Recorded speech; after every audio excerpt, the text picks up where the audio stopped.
Hello friends, पाठ्यक्रम S5 Hindi अध्ययन अध्यापन शास्त्र। आज हम इसका सेकंड चैप्टर जो है वो देखेंगे, जिसका नाम है भाषिक कौशल्यों का विकास, कार्यनीति, हिंदी शिक्षा की प्रणालियाँ, प्रयुक्तियाँ, हिंदी भाषा अभिरुचि के लिए उपक्रम। तो 10 मार्क्स का वेटेज है इस चैप्टर को, इसलिए इम्पॉर्टेंट है। जो हमने F5, F7, F2 and F3 में देखा है, जो कि प्रयुक्तियाँ यानी कि सूत्र हम इसे कह सकते हैं, अध्यापन सूत्र, और जिसमें हमने पद्धति देखी है, जिसमें अवगामी, उद्गामी है, प्रायोगिक मेथड है, नाट्यकरण पद्धति और भी कई सारे मेथड्स हमने उसमें देखे हैं। तो वो सारी चीज़ें इस चैप्टर में दी गई है। उसी का जो है पठन की जो कि हमने देखे, जो श्रवण, भाषण, पठन और लेखन जो थे वो हमने मराठी में देखे हैं। इसी प्रकार हम आज हिंदी में इसकी देखेंगे। तो पहला पॉइंट है भाषिक क्षमताएं। भाषा विचारों के आदान प्रदान का साधन है, हम सबको पता है। भाषा वह साधन है जिसके द्वारा मनुष्य अपने मन की बात दूसरों तक पहुंचा सकता है। भाषा केवल कहने या बोलने का या फिर समझने का भी कोई एक साधन होती है। सभ्य समाज अपनी बात बोलकर ही नहीं, लिखकर भी प्रकट कर सकता है। सारांश यह है कि भाषा वह साधन है जिसके माध्यम से मनुष्य अपने जो भी भावनाएं हैं, विचार है, वो दूसरों तक पहुंचा सकता है या फिर बोलकर, लिखकर पहुंचाया जा सकता है। तो इसकी कुछ विशेषताएं हैं। तो कौन सी है? भाषा में विचारों का आदान प्रदान होता है। भाषा में विचारों के आदान प्रदान के लिए मौखिक ध्वनियाँ होती है। ध्वनियों के सार्थक होने शब्द जो होते हैं वो होना ज़रूरी है। इसके लिए 2 प्रकार में उसको डिवाइड कर दिया है, जिसका नाम है बोलकर, जिसे मौखिक अभिव्यक्ति कर सकते हैं, और लिखकर, जिसे हम लिखित अभिव्यक्ति भाषण कर सकते हैं। ठीक है। तो भाषा का यह मूल रूप मौखिक होता है। इसे स्वाभाविक रूप से सुनकर सीखा जा सकता है या फिर प्रयत्नपूर्वक रूप से सीखना पड़ता है। मौखिक भाषा के लिए आवश्यक है कि उसके सामने सुनने वाला या फिर श्रोता जो हो, या फिर हम जो भी बात कर रहे हैं उसके सामने सुनने वाला हो। ठीक है। तो हम जो बात कर रहे हैं वो सुनने वाला कोई नहीं होगा तो हम बात करके हमारा कोई फ़ायदा नहीं है। ठीक है। तो महत्वपूर्ण जो क्रिया होती है और वो है बोलना और सुनना, जो कि हमने इंग्लिश में भी देखा है कि communication is a two way process, that is a listener and speaker. So जैसा कि हम जानते हैं कि हिंदी भाषी जो है वो राज्यों में हिंदी भाषा की शिक्षा द्वितीय भाषा के रूप में जानी जाती है। ठीक है। तो अंत भाषा की शिक्षा की व्यवस्थाएं जो है वो विद्यालय से लेकर महाविद्यालय तक ही सीमित है। बालक मौखिक अभिव्यक्ति के साथ ही लिखित अभिव्यक्ति या फिर क्षमता जो है वो सीख सकता है। उसका अगला पॉइंट है कि भाषिक कौशल्य विकास के लिए विविध उपक्रम, श्रवण, भाषण, पठन, लेखन जो है हमारे जो क्रमश प्रकार हमने देखे हैं, उसके लिए हम क्या क्या कर सकते हैं। तो छात्र चाहे कौन सी भी मातृभाषा हो या फिर कोई भी अन्य भाषा हो, इन चारों स्थितियों को पार करके ही सीखा जा सकता है। कोई भी हमें लैंग्वेज जो सीखनी पड़ती है तो उससे पहले हमें सुनना होता है, फिर उसका जो है उच्चारण करना होता है या फिर हमें बोलना होता है, फिर उसके बाद हम उसको रट के पढ़ते हैं। ठीक है ना। फिर हम उसे लिखते हैं और इस प्रकार हमारा जो क्रमश है, इसी प्रकार हम कोई भी लैंग्वेज सीख सकते हैं। तो उसमें सबसे पहले है श्रवण। भाषा की शिक्षा में सबसे महत्वपूर्ण पहला चरण क्या होता है? श्रवण, जिसका अर्थ है सुनना। किसी भाषा को सीखने से श्रवण या फिर सीखने में श्रवण ही ऐसा आधार है जो कि बालक को भाषा के दूसरे चरण तक ले जा सकता है। अंत जो है कि बार बार सुनना महत्वपूर्ण है। कोई भी चीज़ हम बार बार सुनेंगे तो हमारी वो ज्ञात रहेगी, हमें अच्छी तरह से पता है। जब हम पढ़ाई करते हैं तो हम जो भी क्वेश्चन का आंसर पढ़ रहे होते हैं उसे बार बार पढ़ते हैं ताकि हम वो एग्ज़ाम के टाइम उसे याद कर सकते हैं। ठीक है। तो इसके कुछ अंग दिए हुए हैं, वो कौन से हैं? ध्वनियाँ कानों पर पड़ती है, टकराती है। ध्वनिया को सुनकर मस्तिष्क द्वारा अर्थ ग्रहण करना। श्रवण में किसी भी व्यक्ति द्वारा कही गई जो बातें होती है उनको सुनना और मस्तिष्क द्वारा अर्थ ग्रहण करने की जो प्रक्रिया होती है उनको करना। इसमें क्या होता है कि जो कि श्रवण इंद्रिय होती है उनकी क्षमता में यदि कोई दोष हो या बच्चा ध्वनियों को अपने कानों से नहीं सुन सकता है तो वह ध्वनि का अनुकरण नहीं कर पाएगा और फिर उसे उच्चारण जो होता है वो नहीं कर सकता है। उसे गूंगा कहा जाता है या फिर उसे वो क्या होता है, गूंगा हो जाता है। इस प्रकार कर्ण दोष की जो वजह होती है वह मुख से हो जाती है। तो श्रवण क्षमता से जो ही बालक क्या करता है, उस क्षमता को विकसित कर सकता है। इसके लिए कुछ आवश्यक बातें उन्होंने दी है, वो कौन सी है? ध्यानपूर्वक सुनना, संदर्भ की ओर ध्यान देना, ध्वनियों को विश्लेषण करना, अर्थ ग्रहण करना, आशय ज्ञान जान लेना, भाषा की अशुद्धियों तथा लहजों पर ध्यान देना। वास्तव में श्रवण एक बुनियादी कौशल्य है, इसलिए उसको ध्यानपूर्वक सुनना जरूरी है। अगला है श्रवण प्रक्रिया के कुछ शिष्टाचार दिए हैं कि श्रवण प्रक्रिया जो है वो करते समय हमें क्या क्या जो है मतलब शिष्टाचार मतलब रखने चाहिए। वक्ता का कथन जो हो वो शांतिपूर्वक सुनना चाहिए।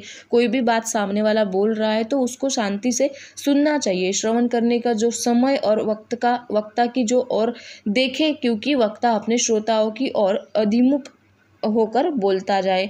कथन के जो अनुकूल प्रतिसाद होता है, वक्ता जो भी बोल रहा है उसको अनुकूल प्रतिसाद दे दे। कोई बात आनंददायी हो तो तालियां बजाए, कोई बात गंभीर हो तो वहाँ पर विनोद ना करे या फिर हंसना जो है वो बंद करे या फिर मत हंसना। ऐसी जो बातें होती है वो यहाँ पे याद रहना ज़रूरी है। ये शिष्टाचार जो है वो पालना यहाँ पे ज़रूरी है।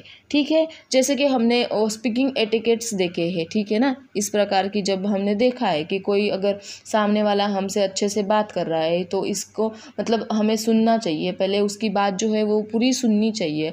अगला होता है कि जो भी वो बात कर रहा है उसको मतलब जो कॉमेडी बोल रहा है तो कॉमेडी आप ले लो, फिर आप वो गंभीर बोल रहा है तो उसके सामने आप हंसना मत, कि जो आपके साथ वैसा बोल रहा है वैसा आपका प्रतिसाद होना चाहिए। आगे दिया हुआ है श्रवण करते समय निम्नलिखित व्यवहार नहीं करना चाहिए। उस पे क्या क्या है? वक्ता आपकी ओर देखकर बोलता हो तो उसकी ओर न देखना, मुख पर परेशानी न या नाराजगी के भावों को न दिखाए, वक्ता की ओर पीठ करके न बैठे, वक्ता जब कथन करता है तो आधारित न दिखाए या फिर बीच में ही न बोले, वो उसकी जब बात खत्म हो जाए तब आपको बोलना चाहिए। आगे ही श्रवण के उद्देश्य दिए। पहला है ज्ञानार्जन। श्रवण करने से निसंदेह ज्ञान में वृद्धि होती है। श्रवण से वक्ता के जो विचार होते हैं उसे एक नई सोच मिलती है, हमारी जो ज्ञान संपदा है वो बढ़ती है। श्रवण से वक्ता क्या कहना चाहता है या फिर उसके अभिप्राय क्या है यह ज्ञात होता है। अगला है मनोरंजन। कविता पाठ या फिर गीत गायन हो, कहानी कथन हो, नाटक हो, एकांकी हो, कोई चुटकुले हो, ऐसे कुछ भी जो किस्से होते हैं उनको सुनकर श्रोता मंत्रमुग्ध हो जाता है। जैसे कि हम टीवी देखते हैं तो टीवी हम देखते भी है और सुनते भी है। उनको सुनकर क्या होता है, हमारे माइंड का जो बोझ होता है, कुछ परेशानियां जो हो तो वो क्या होती है, कम हो जाती है, मनोरंजनात्मक हो जाती है। उससे क्या होता है, श्रोताओं को आनंद मिलता है। अगला है सर्जन। श्रवण से ज्ञान प्राप्ति और मनोरंजन होता है तो परंतु इन दोनों के लिए साथ साथ एक और महत्वपूर्ण उद्देश्य भी साध्य होता है और वह है सर्जनात्मक क्षमता विकास। अगला है समीक्षा। श्रवण से ज्ञान वृद्धि तो होती है, उसके साथ ही श्रोता को जो विचार होते हैं उसको सुसंगति, विचार श्रृंखला की क्रमबद्धता हो या फिर सुसूत्रता का भी ज्ञान होता है। अगला है भाषा विकास की पूर्व तैयारी। किसी भी नई भाषा को सीखने के लिए हमें क्या करना है, उस भाषा पर अधिकार पाने के लिए श्रवण करना नितांत आवश्यक होता है। वक्ता की जो बातें होती है उनको सुनते समय उसके शुद्ध शब्दोच्चार जो होते हैं उनको ध्यान देना जरूरी होता है। जो चढ़ उतार होता है, जिसका बलघात होता है, जो भी लय चाल होती है, गति होती है, उनको विराम चिन्हों का उपयोग वो कैसा कर रहा है उसके ऊपर ध्यान देना जरूरी होता है। अगला है श्रवण दोष और निराकरण के उपाय। तो हमें पता है कि श्रवण दोष 3 प्रकार के होते हैं। उसमें होता है अश्रवण, अर्धश्रवण और अपश्रवण, जो कि हमने F5 में भी देखे हुए हैं। तो अर्धश्रवण यानी या फिर अश्रवण के दोष तब निर्माण होता है जब वक्ता की जो बात होती है वो श्रोता के कानों पर पड़ती जरूर है लेकिन श्रोता का ध्यान कहीं और होता है, यह बात को पूरी तरह से सुन नहीं पाता है। यह जो अश्रवण का प्रकार है वो ज़्यादातर प्राइमरी के जो बच्चे होते हैं उनमें दिखाई देता है, क्योंकि जो भी टीचर पढ़ाते होते हैं तब उनका ध्यान जो है वो पढ़ाने की ओर नहीं होता है, इसलिए वो बच्चे हैं वो अच्छे से सुन नहीं पाते हैं। दूसरा है अर्धश्रवण। अर्धश्रवण का अर्थ है कि आधी बात सुनना। वक्ता की जो पूरी बात होती है वो सुनते ही नहीं है, आधी बात को ध्यान में लेते हैं या फिर सुनते हैं, बाकी बात को सुनने से पहले ध्यान बिखर जाता है। ऐसी स्थिति में अर्थ का अनर्थ हो जाता है या फिर जो मिसअंडरस्टैंडिंग जो होती है इस स्थिति में होती है। अगला है अपश्रवण। अपश्रवण का शाब्दिक अर्थ है गलत सुनना। यहाँ भी हमने जो भी बोला है उसको जो है गलत सुनना। जैसे कि हमने घड़ी बोली तो उसने छड़ी सुनी, भोर बोला तो उसने मोर सुना, ठीक है। तो इस तरह के जो होते हैं उसे कहते हैं हम अपश्रवण। ठीक है, तो अगला है श्रवण दोषों का निराकरण हम कैसे कर सकते हैं। तो उसका पहला है शांत वातावरण। जब वक्ता बोलता है तो उसको संपूर्ण वातावरण शांतिपूर्ण होना चाहिए, किसी प्रकार का शोर यहाँ पे नहीं होना चाहिए। दूसरा है स्पष्ट कथन। जो वक्ता बोल रहा है उसका कथन जो है वो स्पष्ट होना चाहिए, मतलब जो बातें सुन रहा है उसको अच्छे से सुनाई देना चाहिए, भाषण जो है वो प्रभावी होना चाहिए। तीसरा है सहज एवं सरल भाषा का प्रयोग। सभी जो छात्र होते हैं उनके लिए अनुकूल भाषा का प्रयोग करना जरूरी है, क्योंकि जो सरल भाषा है वही छात्रों को समझ में आती है। चौथा है आकर्षक तथा मनोरंजक भाषण। वक्ता के भाषण में मनोरंजन के प्रसंग बीच बीच में हो तो श्रोताओं को सुनने में आनंद आता है। मतलब आप कोई भी चीज़ पढ़ा रहे हो बच्चों को, तो आप कुछ हल्के हल्के से जोक करेंगे तो श्रोताओं क्या होते हैं सुनने में, या फिर जो हम पढ़ रहे हैं उसमें क्या होता है, मज़ा आता है। पांचवा है एकाग्रता। उत्तम श्रवण के लिए एकाग्रता बहुत आवश्यक है, क्योंकि एकाग्रता के अभाव से श्रवण दोष है वो उत्पन्न होता है। छात्र चंचल होते हैं, इसलिए अध्यापन को प्रभावी अध्यापन से छात्रों का ध्यान जो है वो सतत अपनी ओर खींचने के लिए प्रयत्नशील रहना जरूरी होता है। छठा है विविध शैक्षणिक साधनों का उपयोग। भाषा की शिक्षा में यथासंभव शैक्षणिक साधनों का अध्यापन में उपयोग करना चाहिए। टेप रिकॉर्डर हो, रेडियो हो, दूरदर्शन हो, इन सारी चीज़ों का जो है उपयोग करके अगर छात्रों को पढ़ाया जाए तो उनको दिलचस्पी बढ़ेगी पढ़ने के प्रति। ठीक है, अगला है चार्ट, प्रतिकृति हो, चित्र, भित्ति सुशोभन हो, उनका यूज करना चाहिए। इसके अतिरिक्त यदि बालकों में कर्नेंद्रिय में दोष हो तो डॉक्टर से चिकित्सक करके उसके इलाज जो है वो माता पिता को सूचित कर देने चाहिए। तो अगला है भाषण, वार्तालाप या संभाषण। अध्ययन अध्यापन प्रक्रिया जो है वो दूसरा सबसे महत्वपूर्ण चरण होता है भाषण। तो उसका महत्व क्या है कि हमारा जो भाषण है वो हमारे दैनिक दिनचर्या का अभिन्न अंग है। भाषण से ही हमारे कार्य जो है वो संपन्न होते हैं।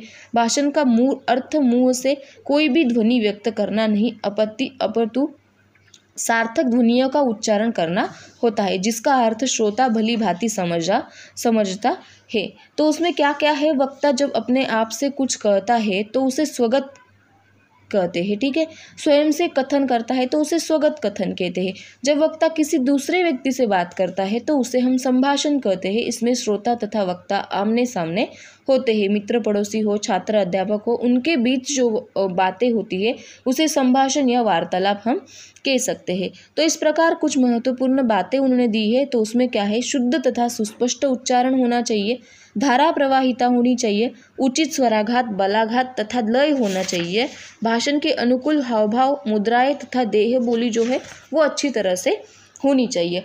आगे है उसका वो चरण दिए हैं, तो कौन से है, देखना, निरीक्षण, अनुकरण और फिर उच्चारण करना। ये 4 चरण दिए हुए हैं, वो किसके, भाषा के लिए जरूरी है। तो भाषण के उद्देश्य दिए हुए, पहला है आत्माभिव्यक्ति। तो भाषण का प्रमुख उद्देश्य है अपने मन के विचारों को प्रकट करना, अपने आप को अभिव्यक्त करना। अपनी संवेदनाएं होती है, भावनाएं होती है, मन में उठने वाले जो विचार होते हैं उनको मौखिक रूप से बोलकर व्यक्त करना, जिसे हम कह सकते हैं अभिव्यक्ति। ठीक, अगला है प्रचार। भाषा के माध्यम से वक्ता अपने मतों का प्रचार कर सकता है या फिर सिद्धांतों का सरलता से लोगों के बीच प्रचारित कर सकता है। अपनी जो विशिष्ट भाषा शैली द्वारा यह कार्य जो है वो प्रभावी हो जाता है। अगला है मनोरंजन। श्रोताओं के मनोरंजन का करना भी भाषण का एक उद्देश्य होता है। कविता पठन हो, चुटकुले हो, मनोरंजन का हिस्सा जो है उसमें जरूरी होता है। ज्ञानदान, अति प्राचीन काल से भाषण जो है वो ज्ञानदान का सबसे प्रभावी माध्यम रहा है। इसके लिए वेदों का अध्ययन श्रवण करते हुए आत्मसात करना तथा उच्चारण करके मुखोद्गत करने की सैकड़ों वर्षों तक की जो है परंपरा वो रह चुकी है। कीर्तन, प्रवचन हो, व्याख्यान हो, इन सारी चीज़ें जो होती है वो जनसाधारण से सामने रखते हुए हम ज्ञानदान है उसका जो है वो दे सकते हैं। अगला है अभिरुचि विकास। भाषण द्वारा श्रोताओं की जो अभिरुचि हो विकास होता है वो होता है व्याख्यान कहानी कथन हो, कविता पाठ हो, संवाद हो, इसके द्वारा क्या होता है, श्रोताओं के मन पर गहरा प्रभाव पड़ता है, उनकी अभिरुचि में विकास होता है। उन्हें भी कविता जो कथाएं होती है उनमें क्या होता है, लालसा जो है वो उत्पन्न होती है, वो स्वयं प्रस्तुतिकरण करने की प्रेरणा उन्हें मिलती है। अगला है समीक्षा विकास। भाषण के कारण श्रोतों का समीक्षा विकास जो है वो विकसित होता है। जो भी भाषण होता है वो सुनकर श्रोता साहित्य के गुण दोषों का परिचय करता है। भाषा और साहित्य के गुण दोष जो होते हैं उनको परखना, सीखना और अपना मत जो है वो प्रकट करना किससे होता है, समीक्षा विकास से होता है। अगला है भाषण के प्रकार है। उसमें हमने पता है कि औपचारिक और अनौपचारिक जो दो भाषण के प्रकार हैं। और औपचारिक में क्या होता है, हमारी जो उम्र, मान सम्मान से बड़े या फिर कोई भी ऐसी चीज़ जिससे हम हमारी जो रीत से, आदर भाव से हम बातचीत कर सकते हैं, उस प्रकार अपरिचित या फिर अजनबी के साथ भी बातचीत करते हैं, उस समय औपचारिक निभाते हैं, बड़े ही शिष्ट ढंग से हम वार्तालाप जो है वो करते हैं। अगला है अनौपचारिक। अनौपचारिक मतलब क्या है कि अपना भाई बहन हो, पिता पुत्र हो या फिर हमारे जो माता पिता है उनके सामने हम क्या होते हैं, खुलकर बात करते हैं, फ्री बात करते हैं, कुछ भी हो हम बोल देते हैं, वो क्या होता है, अनौपचारिक संभाषण हम उसे कह सकते हैं। अगला है भाषण की अभिव्यक्ति। तो उसमें है स्वगत। वक्ता जब स्वयं अपने आप से बोलता है तब उसे हम स्वगत कथन कहते हैं। पहले स्वगत कथन का प्रयोग नाटकों में किया जाता है। मन की उलझन जो होती है, विचारों का जो आंदोलन होता है उससे किया जाता है, तो उसे काल्य बाह्य माना जाता था। ठीक है। अगला है संवाद। संवाद भी एक प्रकार से भाषण का ही अंग है। नाटक या एकांकी पात्रों द्वारा किया जाने वाला वार्तालाप इसे संवाद कहते हैं। अगला है वर्णन। वक्ता किसी यात्रा का, स्थान का या फिर दृश्य का वर्णन करता है, वो बातें बताता है, तब हम उसे वर्णन कहते हैं। फॉर एग्जाम्पल, कोई अगर घूमने गया, आपका फ्रेंड है वो कहीं दूर घूमने गया, तो वो वहाँ की जो बातें होती है वो आपसे आके शेयर करता है कि वहाँ पे बड़ी बड़ी पहाड़ें थी, नदियाँ थी, हरियाली थी, ऐसा जो भी बातें होती है जो उस क्षेत्र का या फिर उस दृश्य का वो क्या करता है, आपके सामने वर्णन करता है। अगला है कथन। कथन भी एक ऐसा प्रकार है कि जो प्रथम जो कहानी होती है उसका किरदार जो है वो कथन में किया जाता है। जो भी घटनाएं होती है उसकी क्रमबद्धता महत्वपूर्ण उसमें होती है। जो भी कहानी हम उसको आगे वाले को सुनाना चाहते हैं उसमें क्रमबद्धता होनी चाहिए, आगे पीछे नहीं होनी चाहिए। आगे है स्पष्टीकरण। जो भी हम जो उच्चारण है हमारा वो स्पष्ट होना चाहिए। इसके अंतर्गत जो भी बातें होती है, तत्व सिद्धांत होती है, जिनका स्पष्टीकरण आवश्यक होता है। छठा है सस्वर वाचन। सस्वर वाचन एक प्रकार का भाषण ही है। शुद्ध उच्चारण, विराम, लय, बलघात जो है उसमें सस्वर वाचन में ध्यान देना पड़ता है। आगे है व्याख्यान। वक्ता सभी जो होती है वो श्रोताओं के सम्मुख अपने विचार जो होते हैं वो प्रस्तुत करता है, इसके भाषण या व्याख्यान कहते हैं। ठीक है। तो भाषण दोष और निराकरण के उपाय दिए हैं आगे, तो वो हम देखेंगे। तो उपाय क्या क्या है। भाषण करते समय शुद्ध एवं स्पष्ट उच्चारण होना जरूरी है। जो छात्र गलत, अशुद्ध या अस्पष्ट उच्चारण करते हैं उन्हें आदर्श भाषण सुनाकर उनसे सही उच्चारण बार बार दोहराए। दृक्श्राव्य साधनों का जो है प्रयोग करे। विद्यालय की भाषा प्रयोग जो होता है, शाला जो होती है उनका लाभ उठाए। इस प्रकार हम उपाय कर सकते हैं। आगे का है पठन। श्रवण और भाषण कौशल्यों के साथ साथ पठन जो है वो भी बहुत महत्वपूर्ण होता है। भाषा की शिक्षा में पठन या फिर वाचन को बहुत महत्व दिया गया है। तो उसका महत्व क्या है कि अध्ययन एवं अध्यापन की जो प्रक्रिया होती है उसमें पठन का विशेष महत्व दिया गया है। वास्तव में पठन एक कला है। पठन करते समय उचित स्थानों पर रुकना, भावानुकूल स्वरों में आरोह देना, अवरोह के साथ भावपूर्ण तरीके से पठन करना जरूरी होता है। उसमें कुछ महत्वपूर्ण बातें हैं, तो वो है लिखित या मुद्रित साहित्य को आँखों द्वारा ग्रहण करना, मस्तिष्क द्वारा शब्दों का अर्थ ग्रहण करना, वाणी द्वारा शब्दों का उच्चारण करना। पठन का अध्ययन अध्यापन की जो क्रिया है वो महत्वपूर्ण है। इससे जो कि छात्र अपनी रुचि के अनुसार ज्ञान प्राप्त कर सकता है। इसके लिए जो पठन कर सकता है वो पठन करने से व्यक्ति ज्ञान का विश्वास जो है, आत्मविश्वास जो है वो बढ़ता है। उसके उद्देश्य ज्ञान प्राप्ति। पठन का सबसे पहला उद्देश्य ज्ञान का प्राप्त होना। मतलब क्या है कि जो भी हम पढ़ रहे हैं उसको क्या करना है, विस्तार कर सकता है। पठन से किसी भी एक विषय की पुस्तक नहीं है कि वो सिर्फ एक ही पुस्तक पढ़े या फिर वही समझे। पठन से क्या होता है, आप कोई भी चीज़ पढ़ के उसको समझा सकते हैं, उसको समझाया जा सकता है या फिर खुद समझ सकते हैं। अगला है मनोरंजन, रसास्वाद है। फिर है आगे का सांस्कृतिक विकास। पठन के लिए जो भी कारण या फिर जीवन मूल्य होते हैं उनका यहाँ पे बहुत ज़्यादा महत्व दिया गया है। जो भी हमारी संस्कृति होती है हम अवगत करते हैं, वो संस्कृति हमें क्या होती है, शुरू से यानी जन्म से परिचित होती है। हमारे जो सांस्कृतिक ज्ञान की वृद्धि होती है, उदार जो होता है, वो हम यहाँ पे विचारधारणा जो है यहाँ पे हम रख सकते हैं। तो उसके आगे पठन के जो है प्रकार दिए हुए हैं, वो कौन से हैं तो हम देखेंगे। तो उसमें पहला है सस्वर वाचन, जिसे हम लाउड रीडिंग कहते हैं।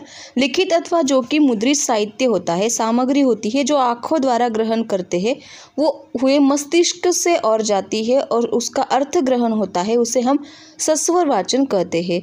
तो उसमें है दो प्रकार है, व्यक्तिगत वाचन और सामूहिक वाचन। व्यक्तिगत वाचन इस प्रकार में क्या होता है कि जो छात्र या अध्यापक द्वारा व्यक्तिगत रूप से प्रकट वाचन किया जाता है, अध्यापक द्वारा दिए गए या फिर जो आदर्श पठन उसे कह सकते हैं हम। अध्यापक द्वारा आदर्श वाचन करने से छात्रों के सस्वर वाचन में विकास होता है, वे सही एवं शुद्ध उच्चारण सीखते हैं, अध्यापक का अनुकरण करते हैं और अनुकरण से या फिर अनुवाचन, इसे अनुवाचन भी कहा जाता है। आगे है सामूहिक वाचन, दो या दो से अधिक छात्रों के द्वारा जो होता है स्वर सहित किया गया वाचन जो होता है उसे हम सामूहिक वाचन कहते हैं। इस तरह के वाचन से छात्रों के भीतर का जो संकोच एवं झिझक होती है वो दूर हो जाती है, उनका जो है आत्मविश्वास बढ़ता है। यह अध्यापक को इस बात का ध्यान रखने की आवश्यकता है कि सभी छात्र सस्वर वाचन या फिर एक साथ लय और गति से कर सकते हैं या फिर नहीं कर सकते हैं। कोई छात्र ऐसा होता है या फिर होता नहीं है कि सस्वर वाचन उसे नहीं किया जा सकता है, वो चुपचाप बैठा होता है। यदि ऐसा है तो कोई सस्वर वाचन के लिए प्रेरित करे उसे। शिक्षक इस बात का ध्यान रखे कि सभी छात्र ठीक से ढंग से उसे उचित आवाज़ से वाचन कर सके और शोर ना करे। अगला है सस्वर वाचन के लाभ है, तो कौन से है। पहला है सस्वर वाचन द्वारा ही बालक पठन करना सीखता है, सस्वर वाचन द्वारा ही बालक को आनंद मिलता है। सस्वर पठन से बालक के शब्द भंडार जो है उसमें वृद्धि होती है, छात्र रसास्वाद करने में सक्षम होता है, बालक में शुद्ध एवं स्पष्ट उच्चारण की आदत बन जाती है। सस्वर वाचन से जो हानियाँ होती है वो क्या है, सस्वर पठन जो होता है वो यांत्रिक माना जाता है। सस्वर पठन में चिंतन तथा मनन के लिए समय नहीं मिलता। अगला है मौन वाचन। मौन वाचन से तात्पर्य है कि वाणी से उच्चारण न करते हुए केवल आँखों से ग्रहण करें और मन ही मन में पठन करना उसे कहते हैं मौन वाचन, जिसमें दो क्रिया होती है, वो है लिखित या मुद्रित सामग्री को आँखों से देखकर ग्रहण करना और मस्तिष्क द्वारा अर्थ ग्रहण करना। तो इन कक्षाओं में जो सस्वर पठन की जो है आवश्यकता होती है वो कौन सी कक्षा है, जो है प्रारंभिक कक्षा जो होती है उसमें, परंतु धीरे धीरे मौन वाचन का अभ्यास करवाया जाता है, क्योंकि बड़ी कक्षाओं में सस्वर पठन की आवश्यकता बहुत ही कम रहती है। मौन पठन की गति सस्वर पठन की तुलना में तेज़ी से होती है, इस कारण मौन पठन जो है वो ज़रूरी होता है। आगे है पठन दोष और निराकरण के उपाय। तो पठन दोष में क्या होता है, रुक रुक कर पढ़ना, विराम चिन्हों की ओर ध्यान न देना, भावों के अनुसार योग्य आरोह अवरोहों के बिना पढ़ाना या फिर पढ़ना, बहुत जल्दी जल्दी या धीरे धीरे पढ़ना, पढ़ते हुए जो बीच के शब्द है उनको छोड़कर आगे पढ़ना, शब्दों को बार बार दोहराते हुए पढ़ना, अक्षरों तथा मात्राओं की पहचान न कर पाना, तुतलाते या हकलाते हुए पढ़ना, इस प्रकार की जो होती है वो दोष होते हैं पठन में। उसके लिए उपाय क्या है, पठन का अभ्यास कराए, शब्दों या वाक्यों के सही उच्चारण की ओर ध्यान दे, भाषा प्रयोगशाला का उपयोग करे, छात्रों को उनकी त्रुटियां सुनवाए, छात्रों को उत्तम पठन या उसका महत्व समझाए, स्पष्ट और शुद्ध उच्चारण का महत्व बताए। इस प्रकार के उपाय हम कर सकते हैं।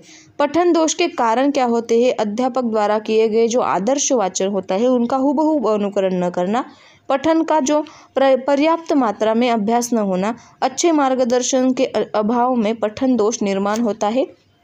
जो पठन दोष होता है वो आत्मविश्वास के अभाव में पठन दोष है वो निर्माण होता है। अगला है लेखन भाषा शिक्षा में श्रवण, भाषण और पठन, इसके अलावा लेखन भी है, वो चौथा महत्वपूर्ण कौशल्य है। तो इसका महत्व है कि शिक्षा व्यवस्था में तो लेखन का सर्वाधिक महत्व है। प्राथमिक कक्षाओं से लेकर उच्च शिक्षा एवं हर प्रकार की जो स्पर्धात्मक परीक्षाएं होती है उनमें लेखन करना पड़ता है। स्वाध्याय हो या फिर पत्र हो, जो भी हमें किसी भी चीज़ को या फिर किसी भी परीक्षा में उत्तीर्ण होना होता है तो उसमें लेखन की आवश्यकता होती है। तो उसमें कुछ नियमों का पालन करना ज़रूरी होता है। तो उसमें है लेखन शुद्ध, स्पष्ट और निर्दोष होना चाहिए। लिखावट सुंदर तथा सुवाच्य होनी चाहिए। लेखन में ज्ञात की अभिव्यक्ति होनी चाहिए। लेखन में तार्किक और क्रमबद्धता होनी चाहिए। कानून के अधिकांश व्यवहार लिखित रूप में होने चाहिए। इस प्रकार जो है वो नियम का पालन किया जाता है। उसके उद्देश्य है आत्माभिव्यक्ति, प्रचार, संस्कार जो है, और आगे है मन शांति। मन शांति या फिर क्या है कि जो लेखन अपने अनुभवों को लिखकर प्रकट करता है तो उसे हम एक प्रकार का आत्मसंतोष मिलता है, तो इसे हम मन शांति कह सकते हैं। मन शांति के साथ ही लेखक का जो उद्देश्य होता है वो समाज को अपने लेखन द्वारा लाभ पहुंचाना होता है, किसी को हानि पहुंचाना नहीं। अगला है उसके निराकरण, लेखन दोष एवं निराकरण के उपाय। पहला है खराब अक्षर। अक्षर अगर खराब होना तो लेखन में सबसे पहला दोष माना गया है। लेखन का प्रभाव नष्ट होता है। अक्षर खराब हो तो पढ़ने की इच्छा ही समाप्त हो जाती है। अक्षरों का समझने में कठिनाइयाँ होती है, अर्थ ग्रहण करने में मुश्किल हो जाती है, और अक्षर सुंदर, स्पष्ट तथा सुवाच्य इन गुणों से कहीं दूर चले जाते हैं। एग्जाम्पल ले लो तो, या फिर आपकी जो एग्ज़ाम होती है तो आपने अगर एग्ज़ाम में अक्षर अच्छा निकाला हो, ये सुंदर निकाला हो, तो आपका जो चेक करने वाला टीचर जो होता है वो क्या करता है, आपको अच्छे से मार्क्स देता है, क्योंकि उसे पढ़ाई में या फिर अक्षर पढ़ने में दिक्कत नहीं होती है। अगर आपका अक्षर अगर खराब हो तो वो आपको मार्क्स ही नहीं देगा, वो पढ़ेगा ही नहीं तो मार्क्स कैसे देगा। अगला है अशुद्ध लेखन। अक्षर, शब्द तथा वाक्य रचना में अशुद्धियाँ होती है। शुद्धता के अभाव में वर्तनी में दोष उत्पन्न होता है। विराम चिन्हों में भी गलतियाँ होती है। व्याकरण की दृष्टि से अशुद्ध लेखन निरर्थक हो जाता है। ठीक है। अगला है अनुचित गति। लिखते समय समान गति में लिखना आवश्यक होता है। कुछ लोग बहुत धीमी गति से लिखते हैं तो कुछ बहुत ही ज़्यादा तेजी से लिखते हैं।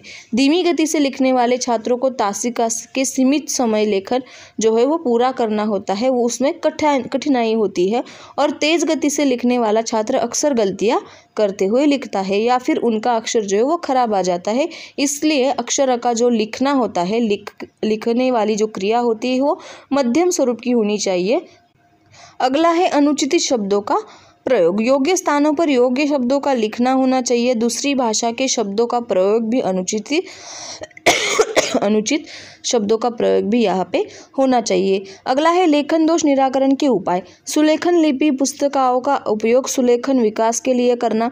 शुद्ध लेखन, गति लेखन तथा अनुलेखन का अभ्यास बार बार करवाए। शुद्ध लेखन या अभ्यास का जो है अधिक मात्रा में कराए। छात्रों की क्रिया जो होती है वो क्रिया कालों के और अर्थों की जानकारी अच्छी तरह से दे। पर्याप्त अभ्यास करवाए। छात्रों के शब्द भंडार को समृद्ध करने के लिए आप पाठ्य पुस्तक के अतिरिक्त अन्य किसी हिंदी पुस्तक पढ़ने के लिए कहे, ताकि उनका जो शब्द भंडार हो वो उसका विकास अच्छे से हो। छात्रों के सामने सुंदर लिखावट के नमूने जो है प्रस्तुत करना चाहिए। इस प्रकार जो है वो उपाय हम कर सकते हैं। अगला है अध्ययन अध्यापन कार्यनीति। यह है जो है वो भारत की अनेक भाषाओं का देश जो है वो सर्वविदित है। मतलब भारत जो है वो अनेक भाषाओं का देश है। प्रत्येक प्रांत की जो भाषा है वो अलग अलग होती है। यह भाषा जो है उस प्रांत की विशेष मातृभाषाएं होती है। जैसे महाराष्ट्र में मराठी है, हरियाणा में गए तो हरियाणी है, राजस्थानी में गए तो राजस्थानी है, गुजरात में गए तो गुजराती है, साउथ में गए तो तेलुगु है, तमिल है, कन्नड़ है। वो अलग अलग भाषा जो होती है स्थान के आधार पर होती है। उस दृष्टि से भारत में हिंदी को उपयुक्त मानते हुए राज्य भाषा का दर्जा प्राप्त किया गया है।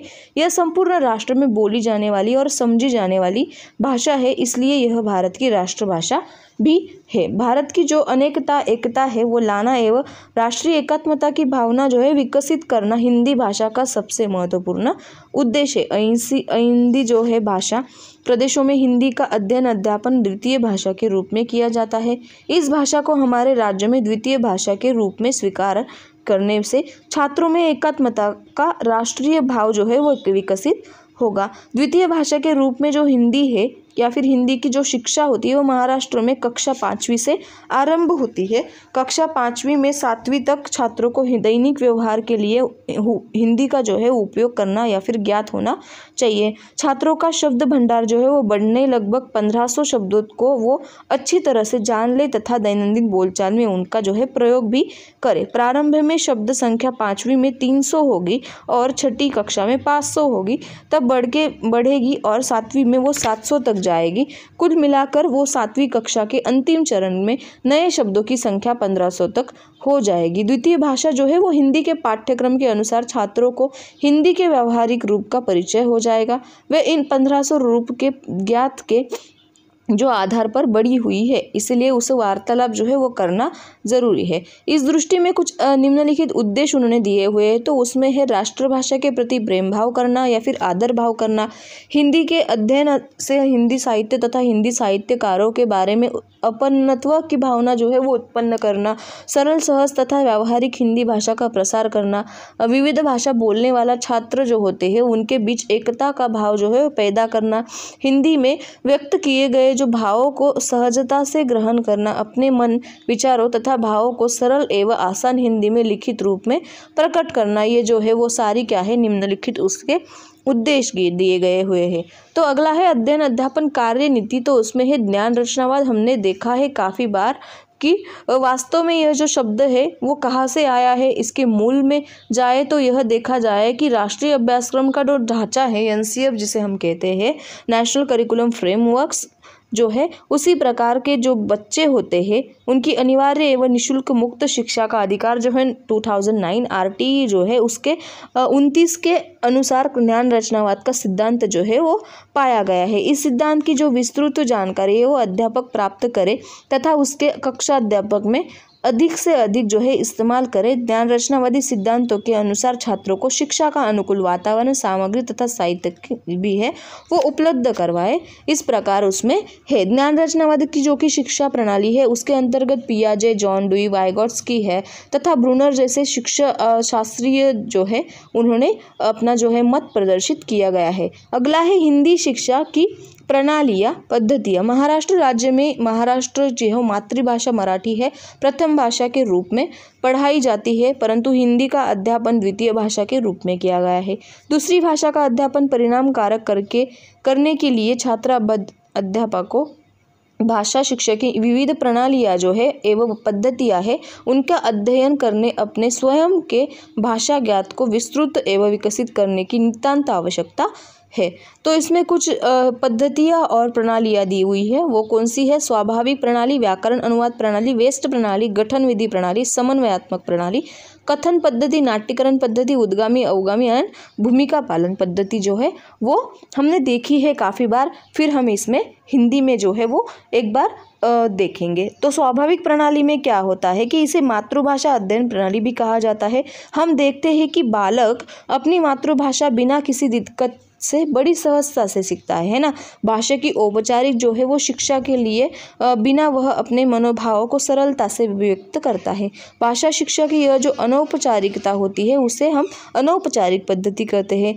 अपने जो घर होता है, परिवार परिसर जो होता है, समाज के लोगों के बीच हम बड़ी आसानी से अपनी जो मातृभाषा होती है उनका यूज़ करते हैं। तो उसकी स्वाभाविक शिक्षा प्रणाली की कुछ मर्यादाएं हैं, वो कौन सी है? उसमें पहला है हिंदी भाषा जो होती है वो प्रदेशों में इस प्रकार हिंदी भाषा का वातावरण निर्माण करना व्यावहारिक दृष्टि से संभव नहीं है। स्वाभाविक प्रणाली में छात्र केवल घरेलू बातचीत या बोलचाल सीख पाता है, पठन एवं लेखन कौशल्य का पर्याप्त मात्रा में विकास नहीं होता, व्याकरण का ज्ञात परिपूर्ण रीति से नहीं हो पाता, भाषा सीखने की गति जो होती है वो धीमी हो जाती है। इस प्रकार की मर्यादाएं हम स्वाभाविक प्रणाली में देख सकते हैं। अगला है व्याकरण अनुवाद प्रणाली। व्याकरण अनुवाद प्रणाली में जो है वो नई भाषा सीखने की सबसे प्राचीन प्रणाली मानी जाता है। कौन सी भी नई भाषा हमें सीखनी हो तो हमें व्याकरण अनुवाद प्रणाली से गुजरना पड़ता है, जो कि संस्कृत हो, ग्रीक हो, लैटिन हो, कोई भी भाषा हो जो हमें लगभग 19वीं शताब्दी तक भाषा की जो शिक्षा प्रणाली है उसे अपनाया गया है। वर्तमान समय में भी संस्कृत भाषा के लिए इसी प्रकार की जो प्रणाली होती है वो प्रयोग में लाए गई है। इसे हम इनडायरेक्ट मेथड भी कह सकते हैं। ठीक है। तो अगली है हमारी इसका जो है हम उसे किस तरह इस प्रणाली का कैसे पठन में उपयोग कर सकते हैं, तो वो उसने दिया है कि व्याकरण के आधार पर पाठक की जो तत्व होते हैं उनका स्पष्टीकरण करना, शब्दों का परिचय करना, वाक्यों का मातृभाषा में अनुवाद करना, व्याकरण के नियमों का परिचय करना, छात्रों से एक एक वाक्य का अनुवाद करना। और इसमें लाभ क्या है, हिंदी भाषा अध्यापन जो है वो तथा अध्ययन शीघ्र हो जाता है, व्याकरण के नियमों का ज्ञान छात्रों को हो जाता है। अनुवाद एक कला है जिस इस प्रणाली में से या फिर छात्रों के जो अनुवाद कला और कौशल्य विकसित हो जाता है। मातृभाषा और हिंदी दोनों की भाषा जो होती है वो उसमें विशेषताएं छात्र जानते हैं। उसकी हानियाँ क्या है, व्याकरण अनुवाद प्रणाली में हिंदी भाषा का ज्ञात छात्रों को औपचारिक रूप से प्राप्त होता है। व्याकरण के सूक्ष्म नियमों का वो रटकर पढ़ते हैं। अंत छात्र इसे बोझ समझते हैं। यह भाषा सीखने की स्वाभाविक प्रणाली नहीं मानी जाती। अध्यापक के बिना इस प्रणाली द्वारा भाषा जो है वो सीखना कठिन है। इस प्रकार की हानियां हम देख सकते हैं। अगला है वेस्ट प्रणाली। इस प्रणाली के जनक जो है वो डॉक्टर माइकल वेस्ट है। इन्हीं के नाम पर ये प्रणाली का नाम जो है वो पढ़ा गया है। तो इसमें क्या होता है कि छात्रों को अंग्रेजी सीखने में आसानी हो इसलिए उन्होंने एक नई प्रणाली अपनाई। अंत क्या है कि उनकी जो प्रणाली है उन्हें नवीन पद्धति हम उसे कह सकते हैं। अंग्रेजी जैसा हिंदी तथा अन्य भाषा सीखने में इस विधि का काफ़ी उपयोग उन्होंने किया गया है। तो उसमें अलग अलग जो है पुस्तक उसमें दिए गए हैं। तो पुस्तक का यूज़ क्या होना चाहिए वो उन्होंने बताया है कि वाचन के लिए एक पुस्तक होना चाहिए, वाचन की सहायता के लिए पुस्तक और रचना कार्य के लिए पुस्तक जो है उसका जो है वो अलग अलग 3 प्रकार की रचना उन्होंने पुस्तक की गई है। तो उसमें विशेषताएं है तो भाषा के सभी अंग जो होते हैं जिसमें भाषण लेखन वाचन हो उसका विकास होना चाहिए। भाषा का अधिक व्यापक गहरा अध्ययन तथा अध्यापन जो है अभ्यास जो है वो किया जाना चाहिए। वाक्य रचना के लिए नए नए जो प्रयोग सीखने के लिए शिक्षा मिलनी चाहिए। व्याकरण की जटिल नियमों को याद करने की आवश्यकता नहीं, मातृभाषा के प्रयोग की अनुमति है। इस प्रकार उसकी विशेषताएं है। त्रुटियां क्या है उसमें, वेस्ट प्रणाली में अधिक पुस्तकों की भाषा शिक्षा के लिए आवश्यकता मानी गई है। वेस्ट प्रणाली के अनुसार भाषिक वातावरण का अभाव देखने को मिलता है। शुद्ध उच्चारण तथा सुलेखन कौशल्य अपेक्षित रह जाता है। इस प्रणाली में छात्रों की अभिव्यक्ति के लिए कोई स्थान नहीं है। इस प्रणाली में अध्ययन अध्यापन में संतुलन जो है वो नहीं दिखाई देता। अगला है गठन विधि प्रणाली। अब तक की सबसे प्रचलित प्रणालियां है, उसकी त्रुटियां को देखते हुए उन्होंने दूर करने के लिए इससे उद्देश्य क्या कहा, गठन प्रणाली जो है वो प्रचलित की गई है। इससे क्या होता है, संभाषण प्रणाली का संशोधित रूप में उसे माना गया है। गठन विधि को रचना प्रधान पद्धति भी कहा जाता है, उसे हम स्ट्रक्चर मेथड भी कह सकते हैं। तो चौखट या फिर मतलब स्ट्रक्चर का अर्थ है रचना या फिर चौखट। चौखट में निश्चित स्थानों पर शब्द रखने से वाक्य क्या होता है, पूरा हो जाता है, उसका जो है अर्थ हमें समझ में आता है। भाषा की विशेष ढांचे वाले जो चौखट बनाए जाते हैं उसमें आवश्यक शब्द प्रयुक्त करने पड़ते हैं। इसे हम सारगर्भित शब्द कह सकते हैं, जिसे हम स्कैफोल्डिंग भी कह सकते हैं, जो हमने वाइगोट्स्की के जो MK हो तेरी है उसमें देखा है। शब्दों का जो ढांचा होता है उसको हम क्या कह सकते हैं, गठन विधि प्रणाली कह सकते हैं। गठन विधि प्रणाली में अध्यापक इस और ध्यान दे कि छात्रों की आयु का ध्यान रखे और रचना के सुलभ ढांचे उनकी उम्र के अनुसार दे। मतलब जो भी छात्र की जो लेवल होती है उनके अनुसार उनको पढ़ाया जाए। ठीक, तो इसके गुण क्या है, भाषा शिक्षा में गठन विधि काफ़ी सफल मानी जाती है। छात्र भाषा सीखने के लिए उत्साही, जिज्ञासु और उत्सुक होता है। छात्र रुचि, एकाग्रता और अवधान पूर्वक सीखता है। छात्र मानक भाषा आत्मसात करता है। इस प्रकार के गुणों उन्होंने दिए हुए हैं। त्रुटियां है, यह पद्धति जो है वो मंथर गति से चलने वाली है। लेखन की ओर अपेक्षाकृत कम ध्यान दिया गया है। इस पद्धति का अवलंब केवल निम्न कक्षाओं के लिए किया गया है। ठीक, तो अगली है समन्वयात्मक प्रणाली। अब तक की भाषा शिक्षा की जिन प्रणालियों का हमने अध्ययन किया उन सबके दोषों को दूर करने या फिर गुणों को एवं विशेषताओं को अपनाकर एक नई प्रणाली बनाई गई है, जिसे हम समन्वयात्मक प्रणाली कह सकते हैं। वास्तव में यह जो प्रणाली है वो अपितु सभी प्रणालियों का समन्वय है। इसमें सभी प्रणालियाँ कुछ अच्छे गुणों और इसमें समावेश जो है उसमें किया गया है। उसमें कुछ गुण विशेषताएं उन्होंने दी हुई है। तो यह प्रणाली शिक्षा शास्त्र के सिद्धांतों एवं मनोविज्ञान पर आधारित है। यह प्रणाली गतिशील हिंदी अध्ययन अध्यापन के लिए अधिक उपयुक्त है। यह प्रणाली जो है वो हिंदी भाषा के अध्ययन अध्यापन के हमारे जो राष्ट्रीय उद्देश्यों के लिए आवश्यक मानी गई है। तो इसमें कुछ प्रयुक्तियाँ दी गई है, उसमें है अनौपचारिक और औपचारिक प्रयुक्तियाँ। अनौपचारिक में हमने देखा कि जो बालक है वो अपने घर, पड़ोसी वातावरण, परिसर में सब कुछ बहुत सारी चीज़ें हैं वो जल्दी से सीख लेता है। और औपचारिक में क्या होता है, पाठशाला के माध्यम से हम कक्षा निहाय पद्धति से सीख सकते हैं। अगला है कथन पद्धति। उसमें जो है औपचारिक में उन्होंने पद्धतियाँ दी हुई है, वो कौन सी है, कथन है, नाट्यकरण है, उद्गामी, अवगामी एवं भूमिका पालन है।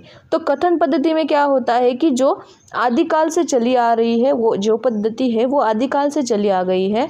तो बहुत प्राचीन काल में जब लिखित या मुद्रित साहित्य की परंपरा नहीं थी, गुरुकुल में गुरु कथन करते थे और शिष्य श्रवण करते थे और ज्ञान ग्रहण करते थे। अंत कथन एवं श्रवण ही अध्ययन अध्यापन के साधन थे।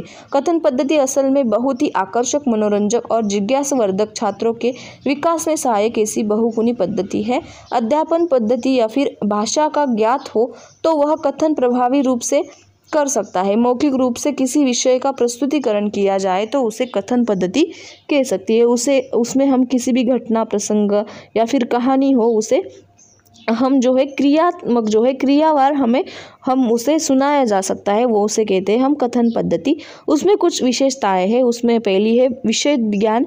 जिस विषय का प्रतिपादन करना हो उसका ज्ञान जो है वो हमें पूरा होना चाहिए। उस विषय की जो गहराई है वो हमें होनी चाहिए। विषय का चयन किस आयु या फिर किस कक्षा के लिए, किस छात्र के लिए आप कथन कर रहे हो, या फिर ध्यान रखकर उस छात्र की जो आयु है उनको ध्यान रखकर आपको कोई भी कहानी या फिर प्रसंग जो है उसका चयन करना चाहिए। शुद्ध एवं स्पष्ट उच्चारण आप जो भी सिखा रहे हो या फिर बोल रहे हो वो छात्रों को समझ में आना चाहिए। कथन में क्रमबद्धता, आप जो भी कथन जो है वो भी स्टोरी बता रहे हो तो उसमें उसका जो है वो क्रमश होना चाहिए। या जैसे कि उसका जन्म कब हुआ, फिर उसका बचपन कैसे गया, फिर उसने शिक्षा कहाँ से ली, फिर वो कार्य क्या किया और उसका मृत्यु कैसे हुआ। या फिर कोई भी हो, जैसे कव्य की स्टोरी पता है, वो कव्य की स्टोरी जो है वो हम क्रमवार जो है उन्हें बता सकते हैं। अगला है भावनाकुल भाषा। कथन में अध्यापक को स्वर से उचित आरोह अवरोह जो है, बलघात होते हैं, विराम आदि जो चिन्ह होते हैं उनको ध्यान रखना जरूरी है। छात्रों का सहयोग। कथन के बाद अथवा बीच में छात्रों का अवधान परखने तथा आशय ग्रहण हुआ या नहीं यह जानने के लिए आप अध्यापक छात्रों को से प्रश्न पूछ सकते हैं। कथन करते समय छात्रों का कुतूहल बढ़ाने में आप प्रश्न में उसकी सहायता जो है वो ले सकते हैं। अगला है हावभाव तथा अभिनय। कथन के अनुकूल हावभाव तथा अभिनय कथन को प्रभावी बनाते हैं।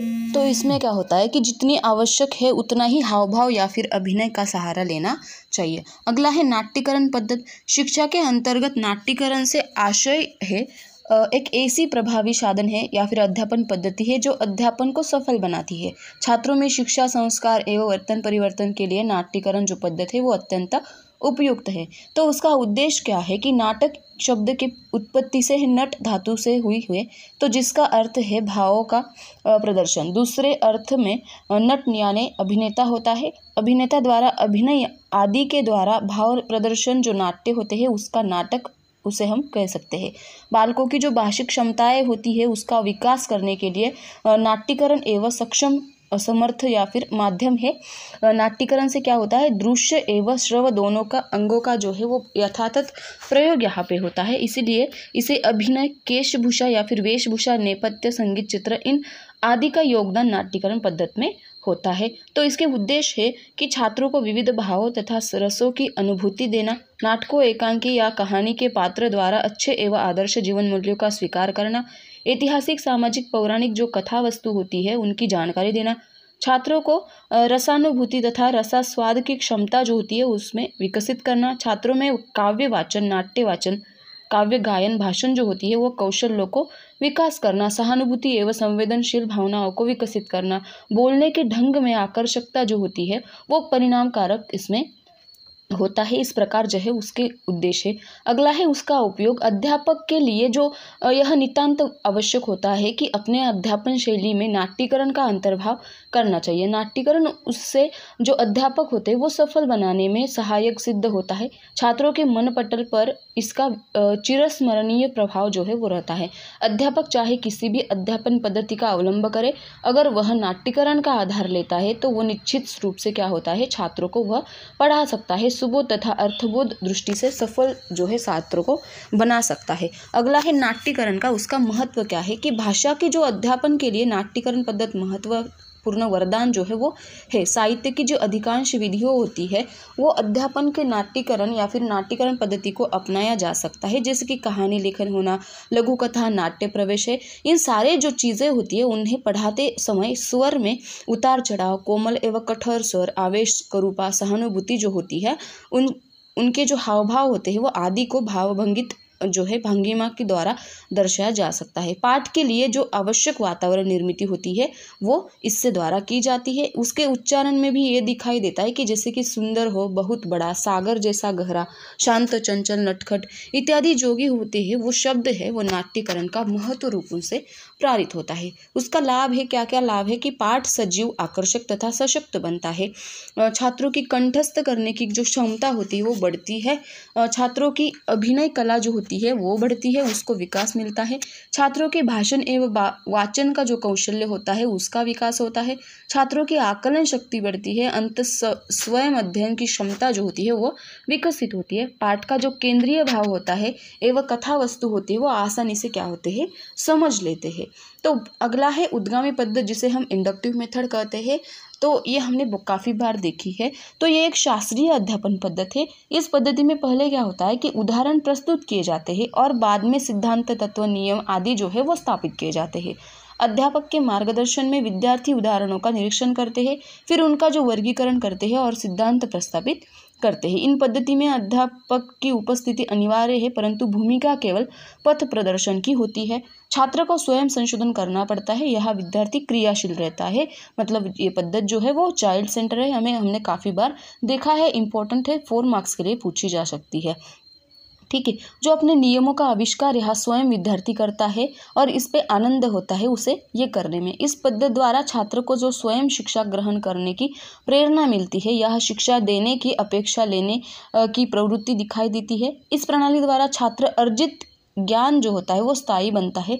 इसमें रुचि और अवधान की समस्या ही खत्म हो जाती है। छात्र ज्ञात से अज्ञात की ओर और सरल से कठिन की ओर, सामान्य से विशेष की ओर, इस प्रकार जो है ऊपर चढ़ने वाली जो क्रिया होती है उनमें यह प्रगतिशील होता है। तो इसके कुछ प्रयोग है, तो कुछ तत्व है, 4 तत्व है। कौन से है कि पहले बालकों के समक्ष उदाहरण प्रस्तुत किए जाते हैं।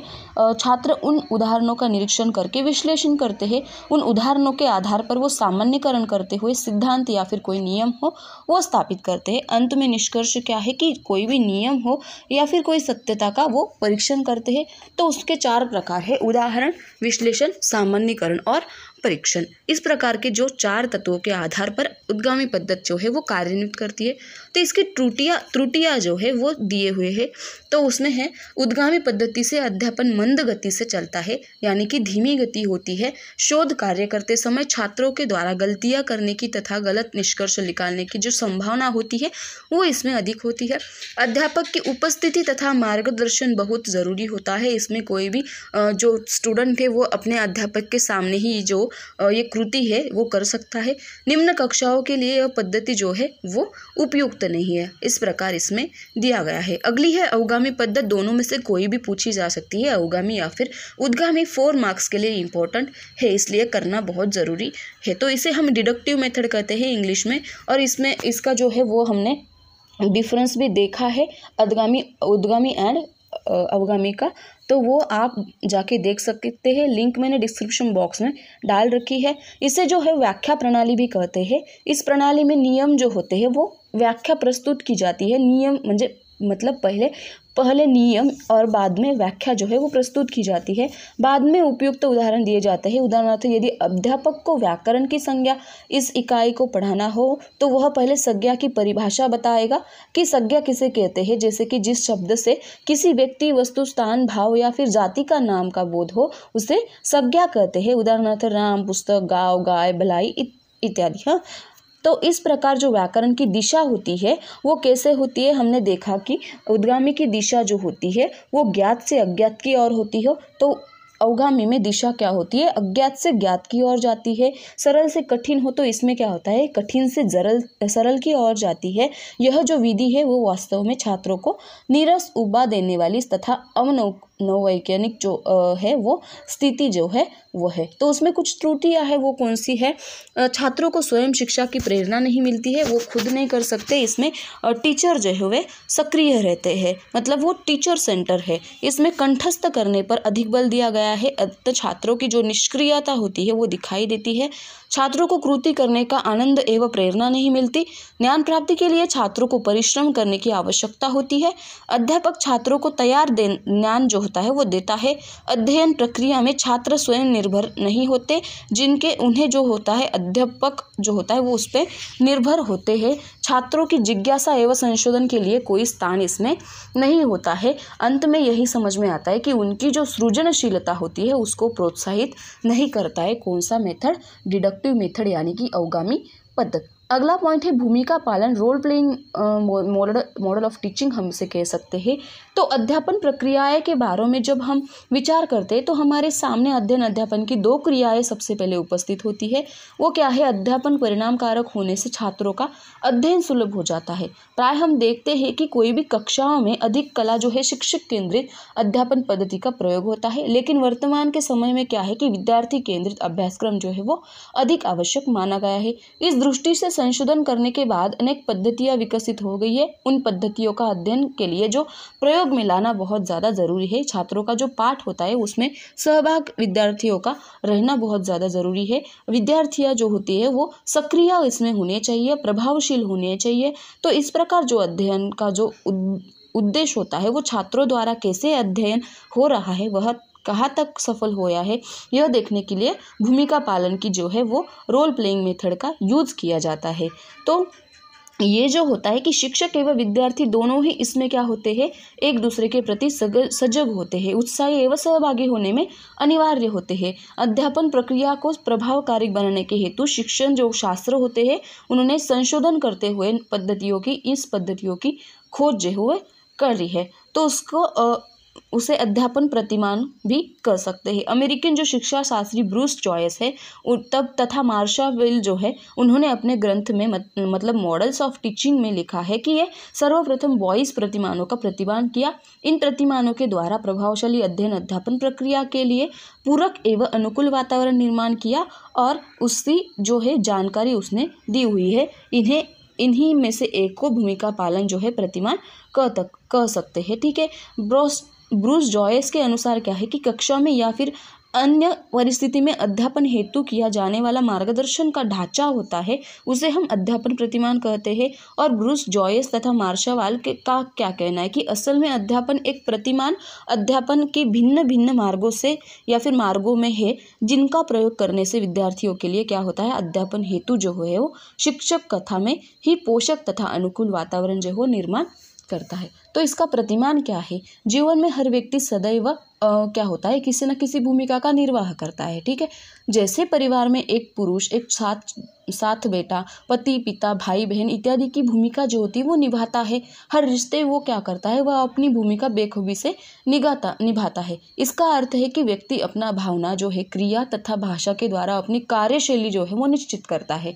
उसका आचरण हो, बोली हो तथा विचारों के तीनों का मिलकर जो उसकी जो भूमिका होती है वो निश्चित करता है और वह उसी के अनुसार सबके साथ क्या होता है, व्यवहार करता है। अध्यापन में यह भूमिका पालन से तात्पर्य है कि किसी समस्या का वर्णन करना, उनके अनुसार भूमिका का स्वरूप तैयार करना तथा उसे प्रस्तुत करना क्या होता है, प्रस्तुतिकरण को हम क्या करते हैं, बाद में उसे संबंध में चर्चा करना, हम उसे कह सकते हैं भूमिका पालन प्रतिमान। तो इसका महत्व क्या है कि विद्यार्थियों की मनोदशा जो होती है वो समझ में सहायक होता है। छात्रों में अभिवृत्ति, जीवन मूल्य एवं संबोध क्षमता जो होती है उसमें विकास करना, छात्रों में समस्या निवारण कौशल्य तथा दृष्टिकोण का विकास करना, छात्रों के सामाजिक जीवन संबंधी कौशल्य का विकास करना, छात्रों को अध्ययन तक की तथा या फिर अभ्यास करना इत्यादि जो होता है उसका महत्व इसमें दिया है। अगला है भूमिका पालन का उद्देश्य, जो है समूह को प्रेरणा देना, सहभागी विद्यार्थियों का चयन करना, रंगमंच तैयार करना,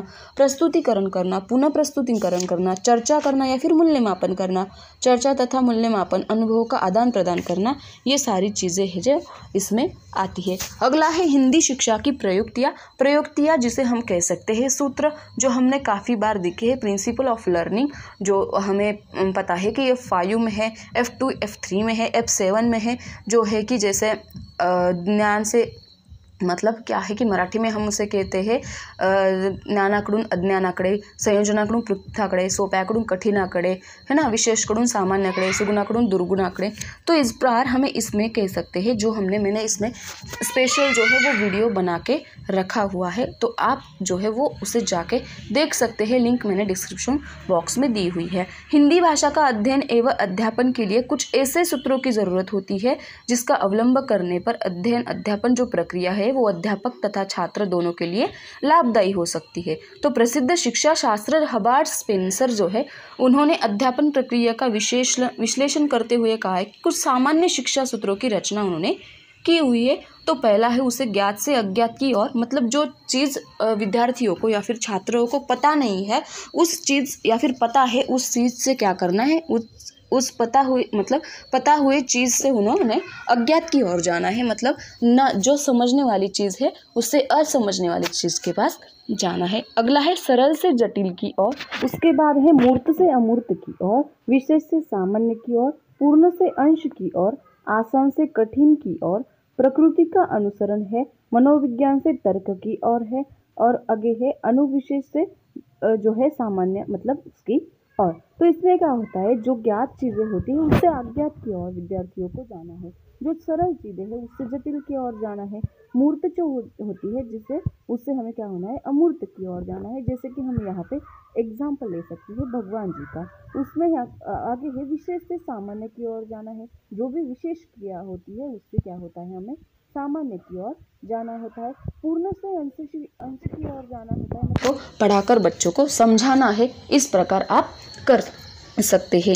तो अगला है आसान से कठिन की ओर, मतलब क्या कि छात्रों को आसान बातें जो है पहले बताना चाहिए या फिर पढ़ाना चाहिए, उसके बाद धीरे धीरे जो कठिनता की ओर ले जाना चाहिए। जैसे संज्ञा से सर्वनाम क्या है, विशेषण क्या है, उसकी ओर ले जाना। अगला है प्रकृति का अनुसरण, छात्रों की रुचि प्रवृत्ति जो होती है या फिर पसंद का ध्यान रखकर उन्हें प्रकृति से निकट ले जाना चाहिए। जैसे कि प्राकृतिक वातावरण हो, निसर्ग देखना, उसके सौंदर्य को देखना, अनुभव करना, ऐसी बहुत सी चीज़ें होती है जो प्रकृति का अनुसरण करने से सीखी जा सकती है। इस बात का जो है वो एहसास दोनों को होना चाहिए। रंग संगति सीखनी चाहिए, फूलों का जो कलर होता है वो सीखना चाहिए। अगला है मनोविज्ञान से तर्क की ओर, पहले वे घटक पढ़ाए जाए जो मनोविज्ञान से जुड़े हुए हो, पश्चात विषय सामग्री को तर्क संगत रूप से प्रस्तुत करना चाहिए। अगला है अनुभवजन्य ज्ञात से विचारजन्य ज्ञात की ओर, छात्र अपने अनुभव से क्या होता है कि किसी भी ज्ञान को प्राप्त कर सकता है, परंतु वह कुछ बिखरा हुआ एवं अव्यवस्थित रूप में होता है।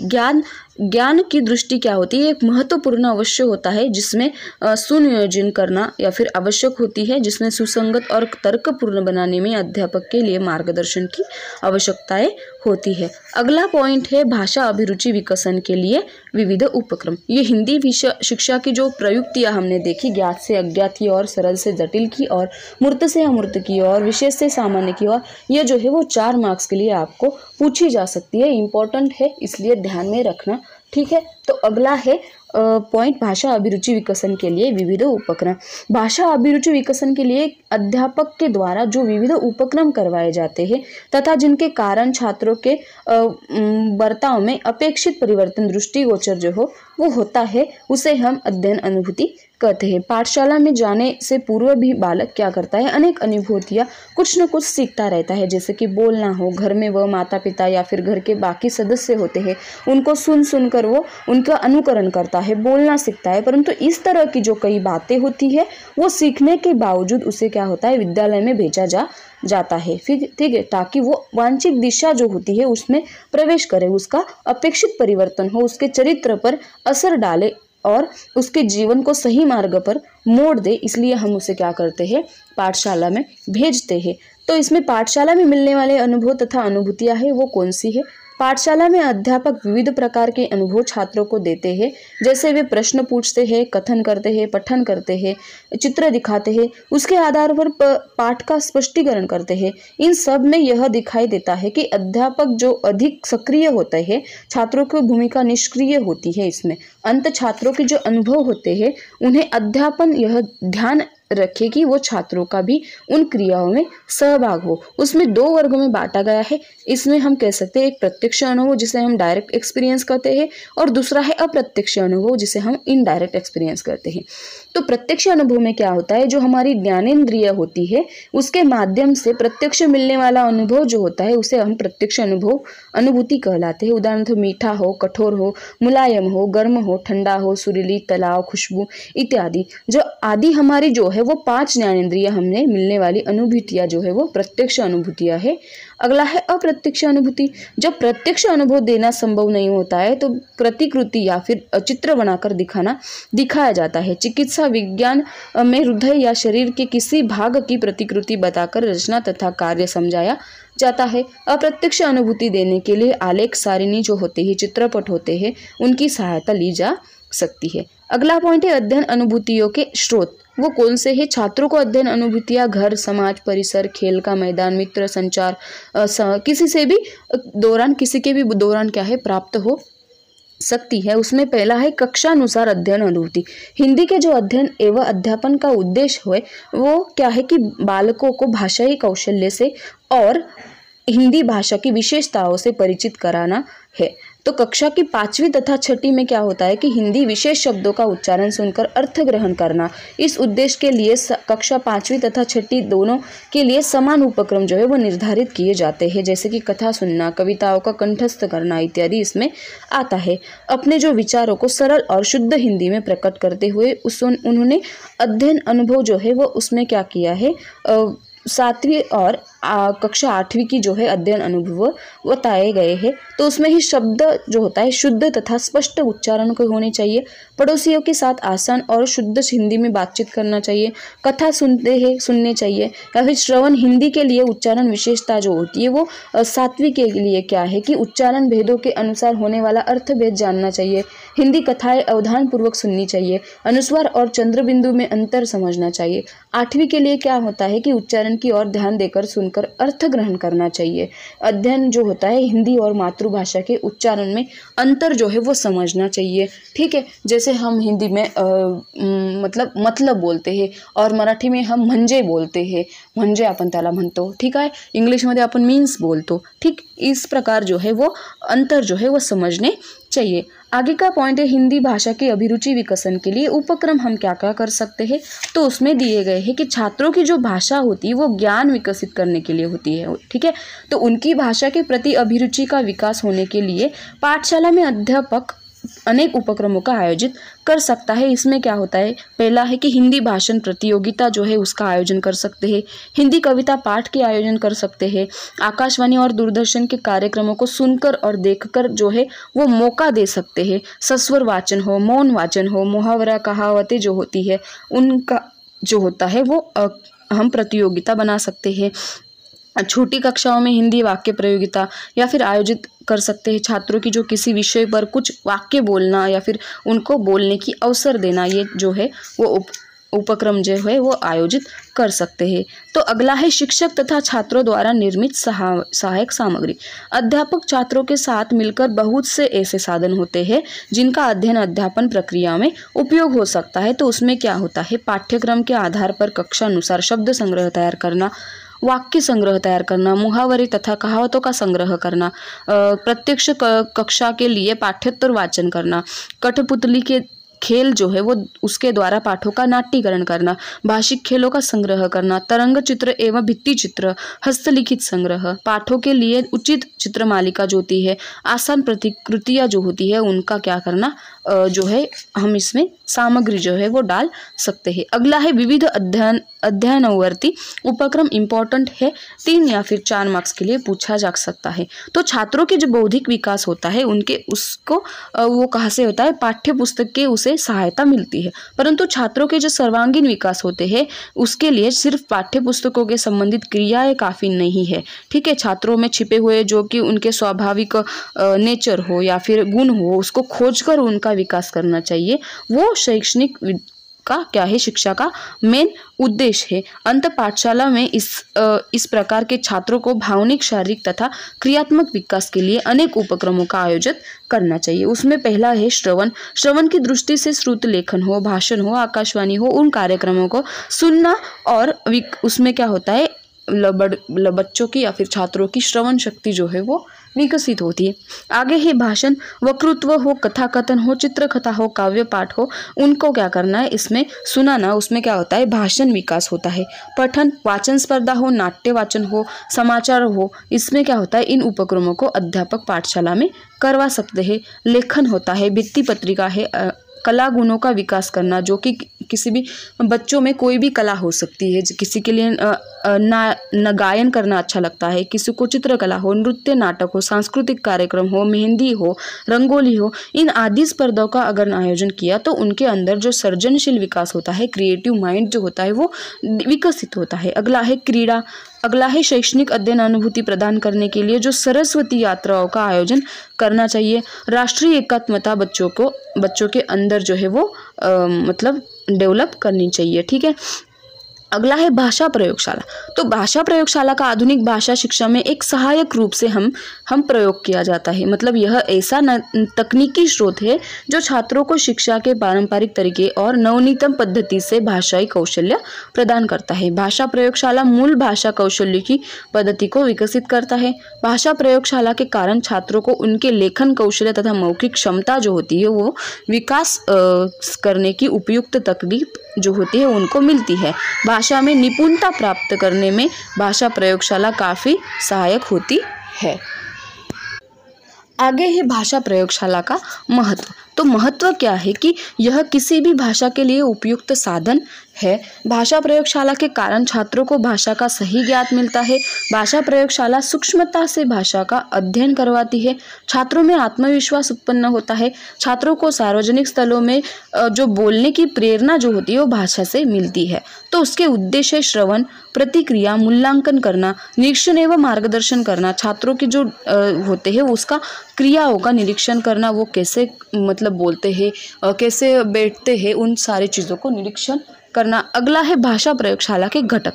तो कौन से हैं उसमें, छात्र तथा अध्यापक। छात्रों के लिए एक वेब कैमरा, फोन सेट, अध्ययन सामग्री जिसमें हार्ड कॉपी हो, सॉफ्ट कॉपी हो, समस्या निवारण के लिए मार्गदर्शक गाइड होना चाहिए। ठीक है, अगला है बुनियादी शिक्षा की तकनीक। वाक पहचान अर्थात भाषा की पहचान करना, भाषा को रूपांतरण करने वाली तथा उसकी रिकॉर्डिंग करना, वीडियो पाठ करना, मॉडल या आदर्श व्यक्ति की आवाज़ के साथ स्वयं की आवाज़ की तुलना करना, अपनी गलतियों को जानकर उसमें सुधार लेना, परिस्थिति अनुसार जो किसी दूसरी भाषा या फिर अंग्रेजी का एक नमूना भाषण जो होते हैं वो तैयार करना और उसका प्रस्तुतिकरण करना। अगला है भाषा प्रयोगशाला के लाभ। तो डिजिटल भाषा प्रयोगशाला सभी शिक्षार्थियों एवं प्रशिक्षणकर्ता जो होते हैं उनको सुनने के समान अवसर प्रदान करती है। हेडसेट के कारण शिक्षार्थियों को बोलने की क्षमता जो होती है उसमें बढ़ती है। भाषा प्रयोगशाला में गोपनीयता बढ़ जाती है। ठीक है,